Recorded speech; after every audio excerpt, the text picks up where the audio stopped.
Hello friends, स्वागत है आप सभी का गुरुजी स्टडी प्लान यूट्यूब चैनल पर। आज की इस वीडियो में फ्रेंड्स हम देखने वाले हैं विटामिन्स को। विटामिन्स के नाम, रासायनिक नाम क्या है, विटामिन बी जो इसका काफ़ी बड़ा एक समूह है उसको, और विटामिन से कौन से रोग क्या क्या हो जाते हैं, इन सभी को देखेंगे।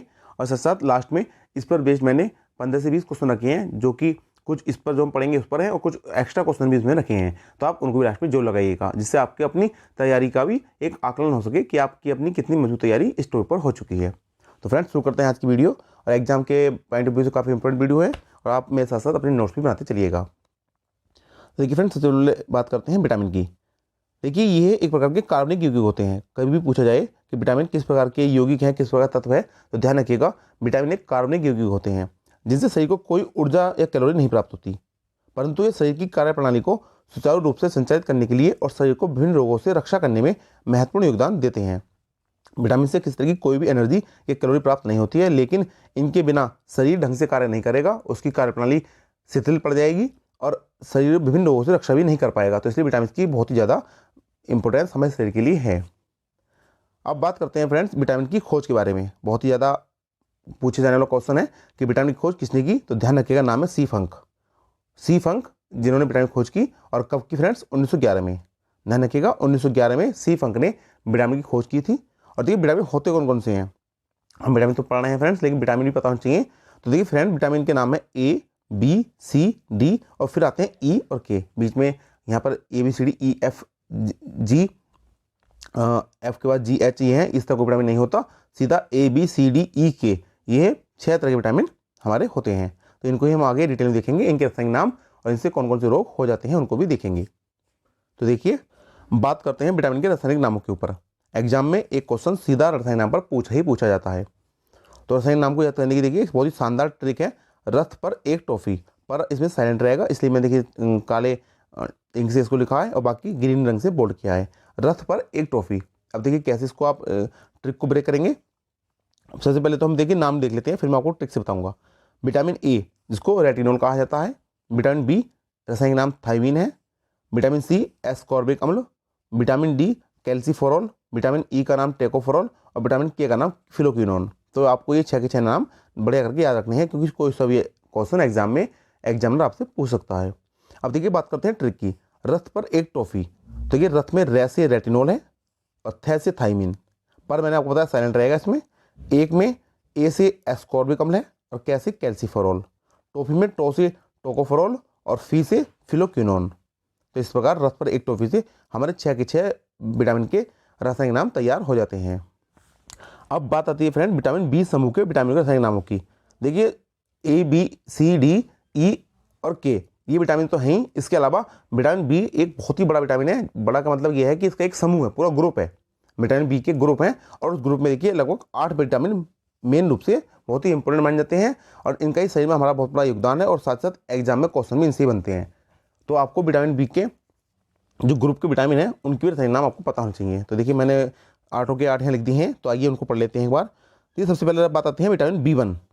विटामिन बी में B1 जिसको थायमीन कहा जाता है, vitamin B2 riboflavin, vitamin B3 को निकोटिनामाइड, विटामिन B5 को पेंटोथोनिक, विटामिन B6 को pyridoxine, B7 biotin, B11 folic अम्ल, और B12 साइनोकोबालामिन। तो देखिए फ्रेंड्स एक बार फिर रिपीट करते हैं।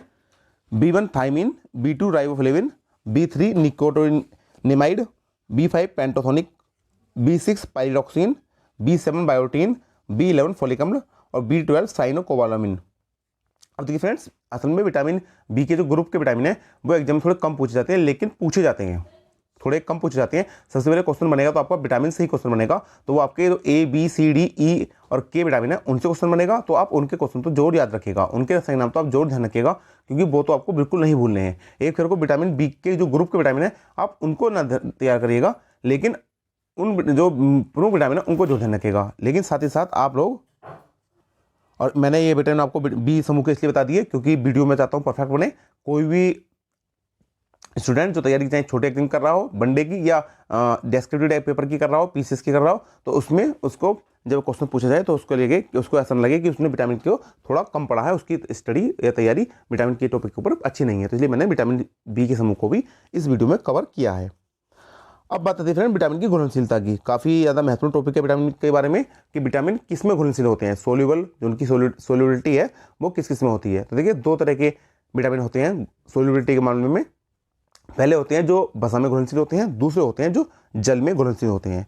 पहले फैट में और दूसरे वाटर में सोल्यूबल। और देखिए वसा में घुलनशील जो विटामिन होते हैं वो पानी की घुलनशील विटामिन की तुलना में शरीर में के लिए आसान होते हैं। और ये मैंने आपको शुरू में बता ही दिया कि विटामिन में हमेशा कार्बन होता है, इसलिए इन्हें कार्बनिक कहा जाता है। शुरू में मैंने बताया कि विटामिन को कार्बनिक यौगिक की श्रेणी में रखा गया है क्योंकि इनमें कार्बन पाया जाता है। अब देखते हैं जो वसा में घुलनशील विटामिन होते हैं वो कौन कौन से होते हैं। देखिए विटामिन ए, डी, ई, के वसा में घुलनशील विटामिन है। वसा में घुलनशील विटामिन शरीर और एकत्र के वसा ऊतकों में, फैट टिश्यू जो होते हैं शरीर के और एकत्र के, उसमें जमा होते हैं। यह पानी में घुलनशील विटामिन की तुलना में संग्रहित करने में आसान होते हैं और शरीर में कई महीनों तक सुरक्षित रह सकते हैं।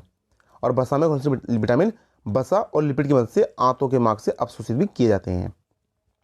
अब दूसरे देखते हैं हम पानी में घुलनशील विटामिन। तो देखिए पानी में जो घुलनशील विटामिन होते हैं वो लंबे समय तक शरीर में नहीं रह सकते और उन्हें शरीर संग्रहित नहीं कर सकता। असल में होता क्या फ्रेंड्स, जो वसा वाले में घुलनशील विटामिन होते हैं वो हमें शरीर में जो हमारे फैट टिश्यू हैं उनमें घुल जाते हैं और शरीर में कई कई महीनों कई कई दिनों तक उसमें रह सकते हैं। और साथ साथ हमें जब जरूरत पड़ेगी हम उनको आंतों के मार्ग से उनको अवशोषित कर लेंगे। लेकिन जल वाले जो घुलनशील विटामिन होते हैं वो शरीर में ज़्यादा लंबे समय तक नहीं रह पाते, क्योंकि उसकी वजह क्या, हमें शरीर से जब हम मूत्र उत्सर्जन करते हैं तो उसके द्वारा वो जल में घुल गए हमारे शरीर में जाकर, और जब हमने मूत्र को उत्सर्जित किया तो क्या हुआ, वो मूत्र के साथ बाहर शरीर से निकल गए। इस प्रकार हमारे शरीर में लंबे समय तक ये विटामिन नहीं रह पाते हैं, इसीलिए हमको इनको बार बार लेने की आवश्यकता होती है। देखिए इसी वजह से पानी में घुलनशील विटामिन को वसा में घुलनशील विटामिन की तुलना में अधिक बार लेने की आवश्यकता होती है। तो ये हो गए पानी में घुलनशील विटामिन। और देखिए पानी में होते कौन कौन से हैं, बी और सी, ये भी आप लिख लीजिए, बी और सी विटामिन पानी में घुलनशील हैं और बाकी ए, डी, ई के विटामिन वसा में घुलनशील विटामिन होते हैं। तो देखिए हमने लगभग 5 मिनट में विटामिन के ऊपर टॉपिक को बिल्कुल बहुत कवर कर लिया। कोई भी क्वेश्चन जो विटामिन से बनने वाला है वो क्वेश्चन आपका इस वीडियो देखने के बाद आपका मिस से नहीं होने वाला। अब बात करते हैं लास्ट में लगभग 15-20 क्वेश्चन की जो मैंने लास्ट में रखे हैं, प्रमुख प्रश्न उत्तर हैं, तो उनको भी देख लेते हैं। विटामिन सी का रासायनिक नाम है। तो देखिए विटामिन सी का रासायनिक नाम हमने शुरू में पढ़ा, हालांकि ट्रिक भी बताई थी, रथ पर एक टॉफी, लेकिन साथ साथ आपको वैसे भी नाम चाहिए क्रॉस वाइज भी। तो विटामिन सी का जो रासायनिक नाम है वो है एस्कॉर्बिक अम्ल। एस्कॉर्बिक अम्ल ऑप्शन बी विटामिन सी का रासायनिक नाम है।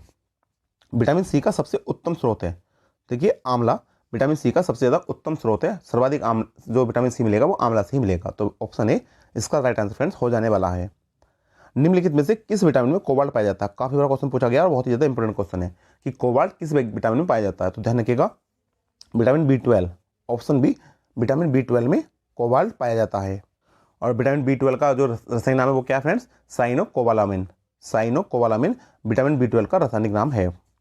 किस विटामिन का संबंध रक्त थक्का से है। देखिए रक्त के जमने से किस विटामिन का नाम आता है, तो विटामिन के का, ऑप्शन डी विटामिन के द्वारा ही रक्त थक्का बनता है। रक्त थक्का क्या होता है फ्रेंड्स, असल में ब्लड, जिसे कहते हैं ब्लड क्लॉटिंग। जब हमारा खून निकलता है तो खून जब कहीं चोट लगने के बाद खून निकलता है तो वो खून जल्द से जल्द रुक जाए, बहना बंद हो जाए, तो उसको कहते हैं रक्त थक्का बनना। बच्चों में अंगों की हड्डियां मुड़ जाती हैं, यह किस विटामिन की वजह कमी से होता है। तो देखिए अंगों की हड्डियों का मुड़ जाना असल में रिकेट्स बीमारी होती है और रिकेट्स विटामिन डी की कमी से होती है। तो ऑप्शन सी विटामिन डी इसका राइट आंसर फ्रेंड्स हो जाने वाला है। रतौंधी का मुख्य कारण किस विटामिन की कमी हो जाना है। देखिए रतौंधी जो कि विटामिन ए की कमी से होती है, ये भी आपको पता होना चाहिए कि रतौंधी विटामिन ए की कमी से होती है। तो ऑप्शन ए इसका राइट आंसर हो जाएगा। निम्नलिखित में से किससे ऊर्जा प्राप्त नहीं होती है। तो मैंने आपको शुरू में बता दिया था कि ऊर्जा प्राप्त नहीं होती है विटामिन से, बाकी कार्बोहाइड्रेट से प्राप्त होती है, प्रोटीन से भी और वसा से भी। सबसे ज़्यादा ऊर्जा वसा से प्राप्त होती है, लेकिन विटामिन से कोई भी ऊर्जा प्राप्त नहीं होती है। तो जो राइट आंसर हो जाएगा option C vitamin. Sunshine vitamin है। देखिए सनशाइन मतलब जो सूरज की चमक वाला विटामिन है, तो सूरज से प्राप्त होता है हमको, तो हमको पता ही है कि सूरज से हमको विटामिन डी प्राप्त होता है। तो ऑप्शन सी इसका राइट आंसर हो जाएगा। मनुष्यों के नेत्रों के स्वस्थ संचालन के लिए किस विटामिन की आवश्यकता होती है। तो देखिए चाहे नेत्रों के स्वस्थ संचालन की बात करें चाहे रतौंधी की बात करें, तो आंखों से संबंधित ही क्वेश्चन है ये। तो आंखों के लिए मैंने आपको बता दिया विटामिन ए आंखों के लिए बहुत इंपॉर्टेंट है। तो नेत्रों के स्वस्थ संचालन के लिए विटामिन ए की आवश्यकता होती है। मछलियों के यकृत के तेल में किसकी प्रचुरता होती है, जिसको इंग्लिश में कोड लीवर ऑयल भी कहा जाता है। कई बार पढ़ेंगे कि कोड लीवर ऑयल। तो कोड मछली होती है, उसका लीवर होता है, उस लीवर से तेल निकलता है, उस तेल को मछली का यकृत का तेल भी कहा जाता है। तो इसमें किसकी प्रचुरता होती है, तो ध्यान रखिएगा विटामिन डी की, ऑप्शन डी विटामिन डी की इसमें काफ़ी ज़्यादा प्रचुरता होती है। मानव शरीर में संक्रमण को रोकने वाला विटामिन है। ठीक है, इन्फेक्शन को रोकने वाला विटामिन है विटामिन ए। ऑप्शन ए इसका राइट हो जाएगा। विटामिन ए इन्फेक्शन को रोकता है काफ़ी बड़ी मात्रा में। मानव शरीर का घाव किस विटामिन से जल्दी भर जाता है?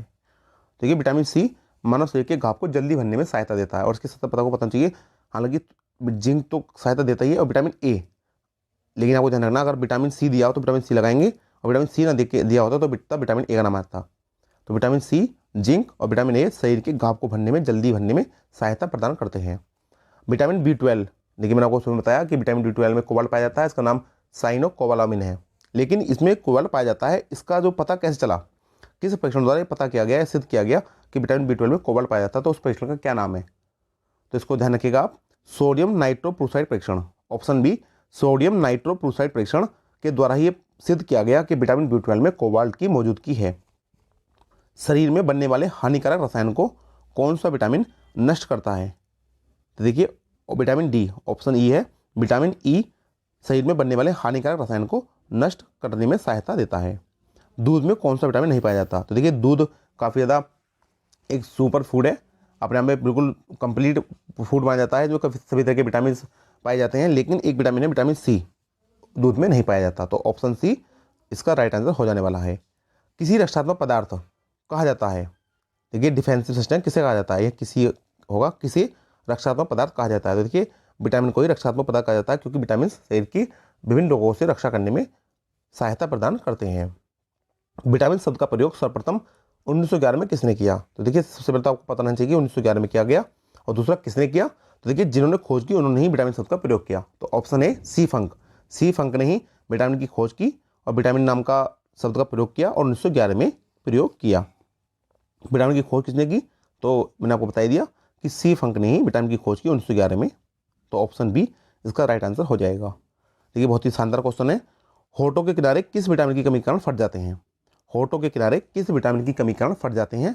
तो ध्यान रखिए friends, vitamin B2, option B, vitamin B2 की कमी से होठों के किनारे फट जाते हैं।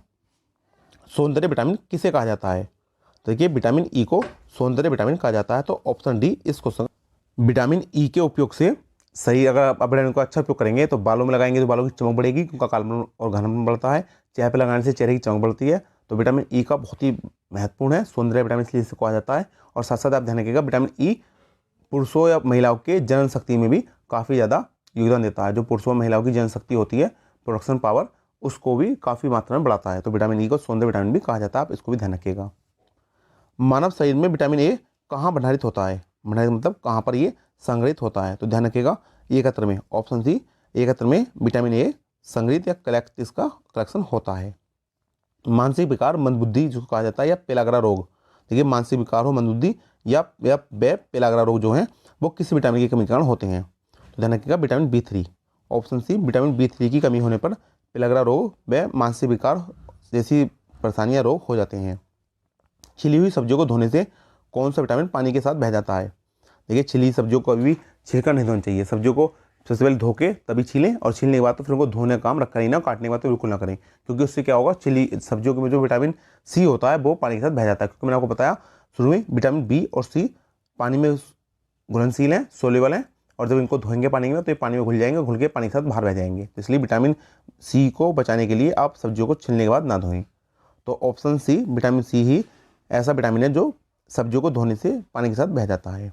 तो देखिए फ्रेंड्स, ये हमारे विटामिन के ऊपर लगभग 23 क्वेश्चन हमने कवर किए, और सभी क्वेश्चन बहुत ही शानदार थे। और इन क्वेश्चन करने के बाद और इस टॉपिक को कवर करने के बाद आपका विटामिन पर एक भी क्वेश्चन गलत नहीं होने वाला है। आपका विटामिन पर पूरी अच्छी पकड़ हो जाने वाली है इस वीडियो को देखने के बाद। और फ्रेंड मैं उम्मीद करता हूँ आपको वीडियो काफ़ी पसंद आई होगी। अगर आपको वीडियो पसंद आई है फ्रेंड्स तो वीडियो को लाइक जरूर कीजिएगा, और साथ साथ फ्रेंड जो अभी तक साथियों ने अभी तक चैनल को सब्सक्राइब नहीं किया है तो उनसे रिक्वेस्ट है कि हमारे चैनल को सब्सक्राइब कर दीजिए, साथ साथ बेल आइकन को प्रेस कर दीजिए, जिससे आपको हमारी आने वाली हर वीडियो का नोटिफिकेशन सबसे पहले मिल सके। तो फ्रेंड्स मिलते हैं आपसे नेक्स्ट वीडियो में, तब तक के लिए गुड बाय, जय हिंद, जय भारत।